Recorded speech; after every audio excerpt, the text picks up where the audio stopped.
You can achieve this kind of open mind state with yoga, meditation, subliminals, or if you're like me and feel too lazy to do that most of the time, I have a secret tip for you.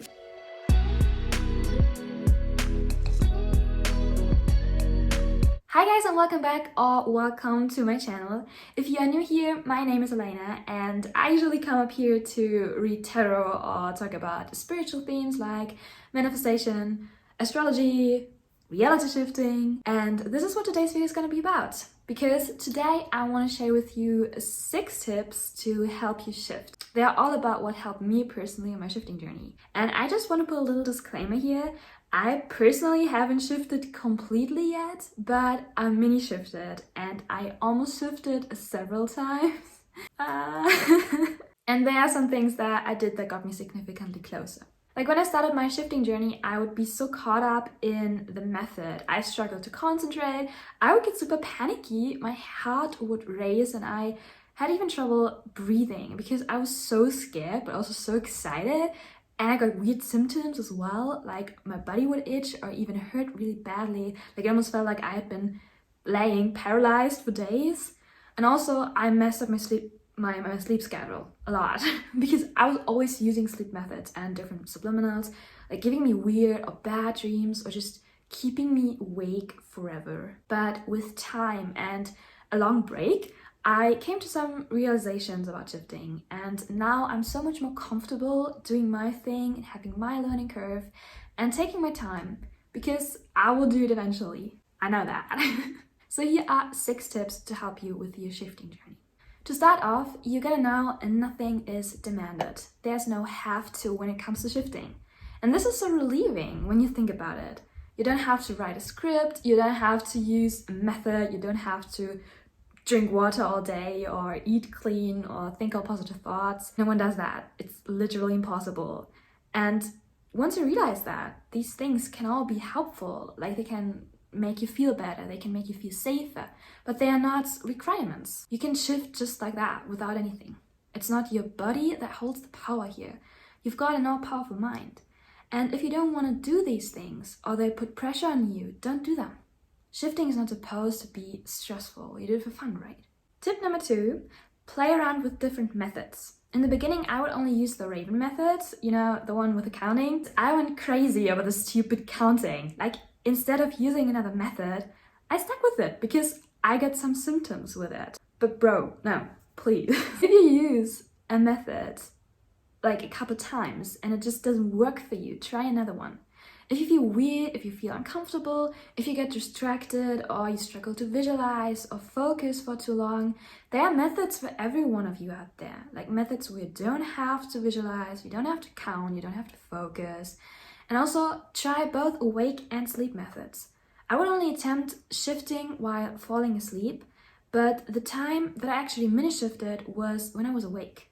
And the point of this is just to figure out what works for you. And if you gain enough experience with it, you can then go and make your own method. How cool is that? It can be specifically for the place that you are trying to shift to, like for example, Marvel related method, right? Or just a general thing or routine you are doing because it specifically helps you.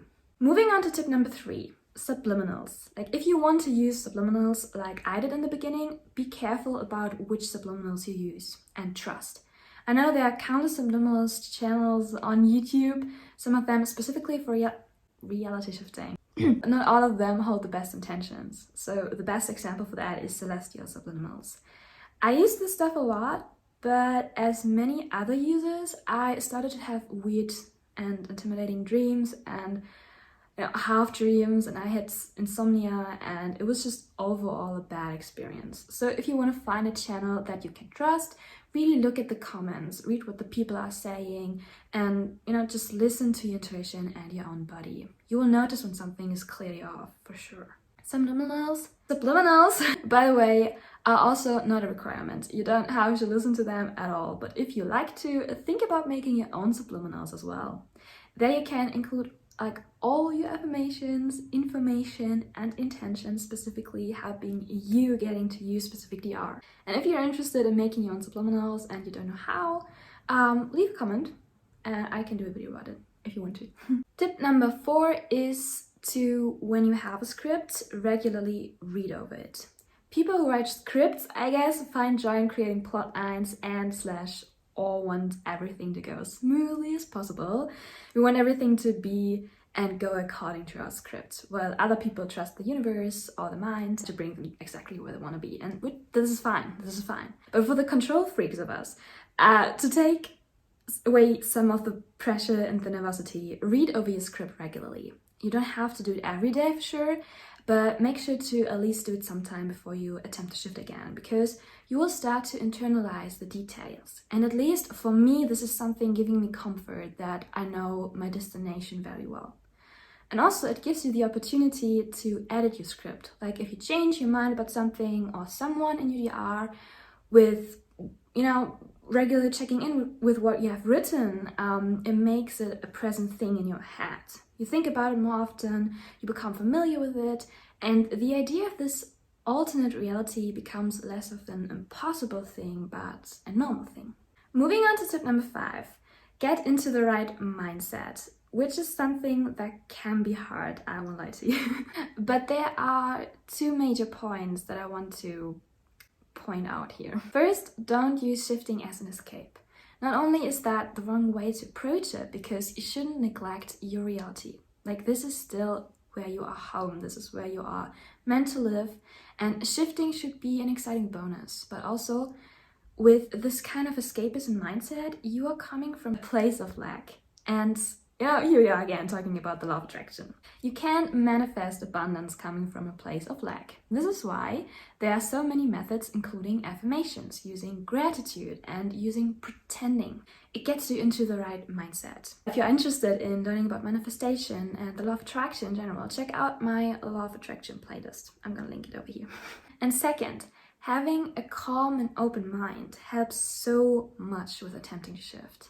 You can achieve this kind of open mind state with yoga, meditation, subliminals, or if you are like me and feel too lazy to do that most of the time, then shift before you go to sleep, or, and this is my secret tip, directly after you wake up.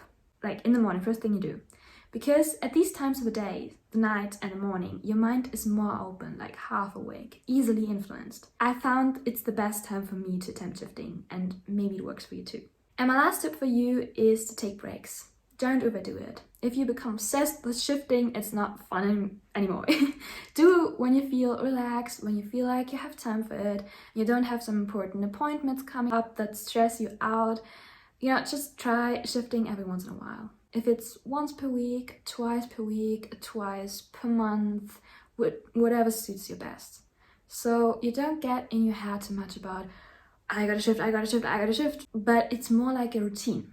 Like the same goes with every other routine, right? Like you work out regularly to see results someday. Treat shifting as a workout, maybe. You might not see results instantly, but you work for something. You get closer every time you do it. No pressure. It's a marathon, not a sprint. I hate this phrase, but it's true. So this is it. These were some tips that helped me get a lot more comfortable with my shifting journey and almost got me to the point of successfully shifting already. So I hope you found yourself something helpful in here. And if you did, I would love it if you give this video a like and support my channel. Feel free to check out my other content as well and subscribe to my channel if you don't want to miss out on my shifting content or the other stuff that I'm doing. For now, I wish you a wonderful day and